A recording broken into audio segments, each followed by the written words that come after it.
ওম অখণ্ড সংহিতা বা শ্রী শ্রী স্বামী স্বরূপানন্দ পরমহংসদেবের উপদেশ বাণী ৫ম খণ্ড। নামে নির্ভর। অপর এক পত্রলেখকের পত্রের উত্তরে শ্রী শ্রী বাবামণি লিখিলেন, জীবনকে নামের কূলে সমর্পণ করো। শিশুর মতো নির্ভর নিয়া অনুক্ষণ মঙ্গলময় নামের আশ্রয়ে থাকো। নির্বিচার হইবে সেই নির্ভর, সুগভীর হইবে সেই নির্ভর। নামকে নিখিল জগতের সর্বাশ্রয় এবং পরম মঙ্গল নিলয় বলিয়া জানিবে। নামের সেবক যে কখনো নির্জিত হয় না, কোনো অবস্থায় যে তাহার পরাজয় নাই, এই বিশ্বাস দৃঢ়ভাবে পোষণ করিবে।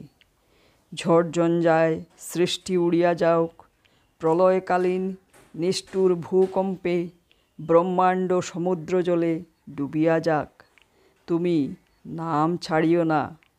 নামকে সমগ্র শক্তিতে আকড়িয়া ধরিয়া রাখিবি। বিঘ্ন বিপত্তিতে নাম স্মরণ। অপর এক পত্রলেখকের পত্রের উত্তরে শ্রী শ্রী বাবামণি লিখিলেন, কোনো বিঘ্ন বিপত্তিতেই নিজেকে বিব্রত হইতে দিও না। দুর্যোগের প্রতি উদাসীন দৃষ্টিতে তাকাও, যাহা হইবার হোক। তুমি সত্যস্বরূপ নামের আশ্রয় লইয়া নির্ভয় হও। নামকে জানিবে তোমার মাতা, পিতা, বন্ধু এবং উদ্ধারকর্তা। নামকে জানিবে পরম আশ্রয়দাতা, পরম শরণ। ভগবান নাম তোমার যত আপন, এমন আপন তিন ভুবনে আর কেহই নাই। নামের কূলে আশ্রয়। অপর এক পত্রলেখকের পত্রের উত্তরে শ্রী শ্রী বাবামণি লিখিলেন, উপাসনার ভিতর দিয়াই জীবনের শান্তি আসিবে। সর্ববিধ ক্ষয়ক্ষতি, অভাব ও অপূর্ণতার পূরণ ঘটিবে। অতীতের গ্লানি ভুলিবার জন্য যত প্রকার বহির্মুখ চেষ্টা প্রচলিত আছে, ভগবদ উপাসনার শক্তি সবগুলির সম্মিলিত শক্তি অপেক্ষাও অধিক।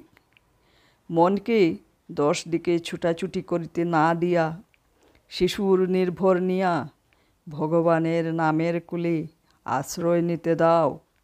মাতৃ অঙ্কে আশ্রয় নিয়াও চির নিশ্চিত হইবার উপায় নাই, কেননা মাতার জড়দেহ মৃত্যুর অধীন, কিন্তু নাম অবিনশ্বর, শাশ্বত ও সনাতন বস্তু। নামের আশ্রয় নিলে চির নিশ্চিন্ত হওয়া যায়। দুর্যোগকে সুযোগে পরিণত করো।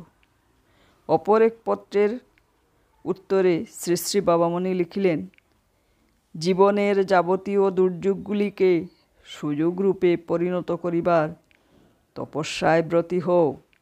জীবনের সকল ক্ষয়ক্ষতিকে প্রকৃত মূলধনে রূপান্তরিত করিতে কিসে সমর্থ হও, তাহার চেষ্টা দেখো।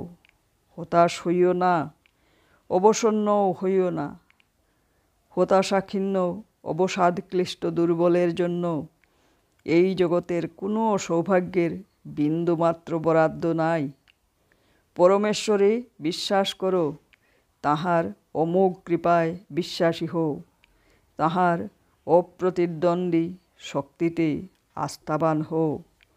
নিজেকে তাহার একান্ত অনুগত সেবক করিয়া লও এবং তাহার নয়নে নয়ন রাখিয়া তাহার অভিপ্রায়কে চিনিয়া লইয়া সেই অভিপ্রায়ের পূরণে অকুণ্ঠিত চিত্তে আত্মবলি দাও।